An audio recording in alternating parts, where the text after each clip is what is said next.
تقاته ولا تموتن إلا وأنتم مسلمون. Bagaimana menasihati istri yang suka marah-marah kepada anak-anak kita dan kadang-kadang memukul mereka karena kenakalan anak-anak. Inilah tugas suami istri, mendidik anak-anak. Anak-anak itu harapan kita. Kalau anak-anak kita bisa didik, yang beruntung kita. Oleh karenanya dalam hadis Rasulullah SAW mengatakan, "Idza mata ibnu Adam inqata amaluhu." Jika telah meninggal seorang anak Adam, maka terputuslah seluruh amalannya, illa min thalath, kecuali 3 perkara yang tidak terputus. Di antaranya waladun salihun yad'u lahu, anak soleh yang mendoakannya. Di antara peninggalan yang sangat berarti bagi kita setelah kita dikubur adalah anak soleh. Kenapa Rasulullah SAW menyebut anak soleh? Karena hanya anak soleh yang terus setia mendoakan kita. Hanya anak soleh yang terus setia mendoakan orang tuanya. Antum punya istri, iya. Antum punya kakak, antum punya adik. Yang mendoakan kita cuma 2 orang. Orang tua kita sama anak kita. Namun kebanyakannya orang tua kita lebih meninggal terlebih dahulu daripada kita.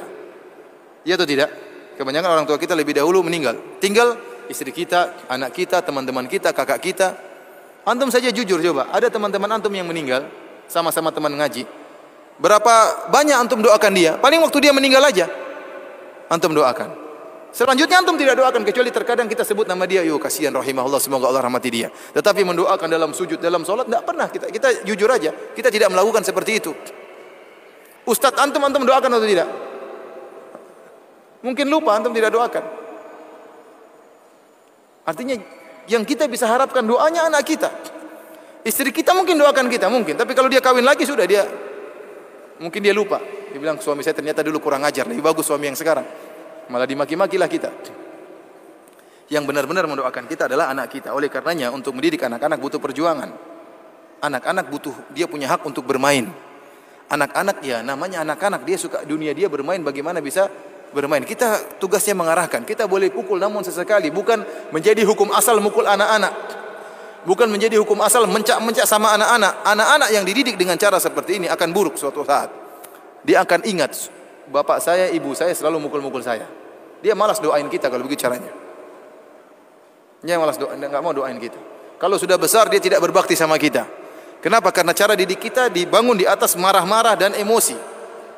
Kita boleh marah, tidak dilarang, boleh mukul anak-anak boleh, namun itu bukan hukum asal. Asalnya kita lembut. Dan kalau kita pun marah, kita panggil dia.